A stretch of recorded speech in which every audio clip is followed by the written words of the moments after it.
Hello दोस्तों, आज हम जिस टॉपिक के बारे में बात करने जा रहे हैं वह एक इम्पोर्टेंट टॉपिक है। लाइंस एंड एंगल्स चैप्टर से रिलेटेड है और यह क्लास 9th में भी इम्पोर्टेंट है, क्लास 10th में भी काम में आता है, क्लास 6 7th में तो है ही है। तो इसको ध्यान से पढ़ते हैं अपन। When two non-parallel lines cut by a transversal line, then following angles are made। यानी कि जब कोई भी दो नॉन पैरेलल लाइन है, लाइन एल और लाइन एम, एल और एम दोनों नॉन पैरेलल लाइन है। अगर इन दो नॉन पैरेलल लाइन को एक कोई भी ट्रांसवर्सल लाइन काट रही है तो कौन कौन से एंगल फॉर्म होते हैं, कौन कौन से एंगल बनाए जाते हैं इसके द्वारा।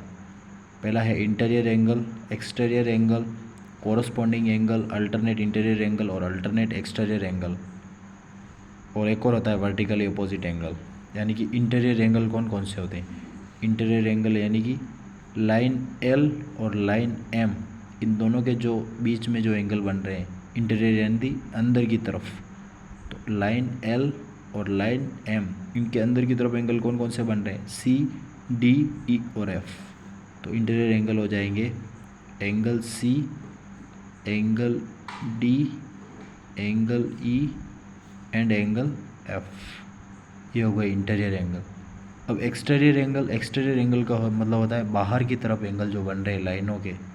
ठीक है, कौन सी लाइन है, एल और एम की, एल और एम लाइन के बाहर की तरफ एंगल कौन कौन से बन रहे हैं। एल के बाहर ए बन रहा है, इधर बी बन रहा है, इधर एच बन रहा है और जी बन रहा है। तो ए, बी, जी और एच, ए, बी, जी और एच, ये हो गए एक्सटीरियर एंगल। अब है कोरस्पॉन्डिंग एंगल, संगत कोण जिसको बोलते हैं। कोरस्पॉन्डिंग एंगल कौन कौन से होंगे, बी और एफ। यानी ये बी यहाँ पे बन रहा है तो एफ यहाँ पे बनेगा सेम जैसी से जगह पर। ठीक है, तो ये हो जाएगा कोरस्पॉन्डिंग एंगल, एंगल बी और एंगल एफ। ठीक है, ये दोनों कोरस्पॉन्डिंग एंगल का पेयर होगा। एंगल सी और एंगल जी, एंगल सी और एंगल जी,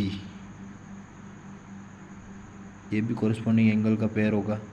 और इसी तरह से एंगल ए और एंगल ई, एंगल ए और एंगल ई,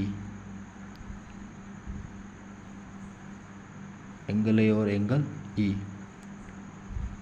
और एंगल डी और एंगल एच, एंगल डी और एंगल एच, ये हो गए कोरस्पॉन्डिंग एंगल के पेयर। अब है alternate interior angle. Alternate interior angle में जेड की शेप बनती है। अल्टरनेट एंगल में इंटीरियर यानी अंदर वाले और अल्टरनेट यानी एक तरह से जेड की शेप वाले एंगल बनते हैं। इंटीरियर यानी सब अंदर वाले आएंगे। अल्टरनेट इंटीरियर एंगल कौन सा है, ये जेड की शेप बन रही है। ये एंगल सी और angle E, angle C and angle E, ये हो गया एक पेयर अल्टरनेट इंटीरियर एंगल का। और उल्टा जेड भी बन सकता है, ये और ये। एंगल डी और एंगल एफ, उल्टा जेड बन रहा है, ये उल्टा जेड, एंगल डी और angle F, angle D and angle F, ये हो गया alternate interior angle.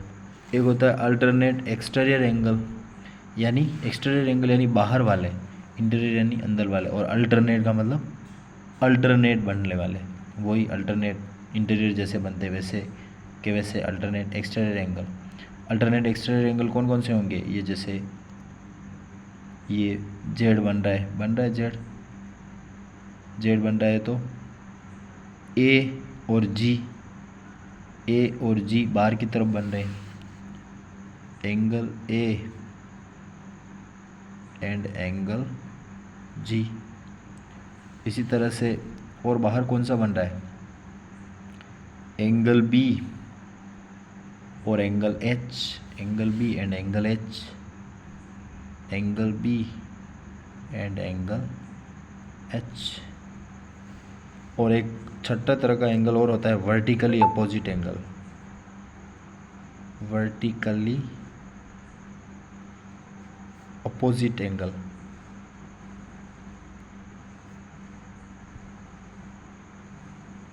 Vertically opposite angle का मतलब होता है जब दो लाइनें आपस में क्रॉस कर रही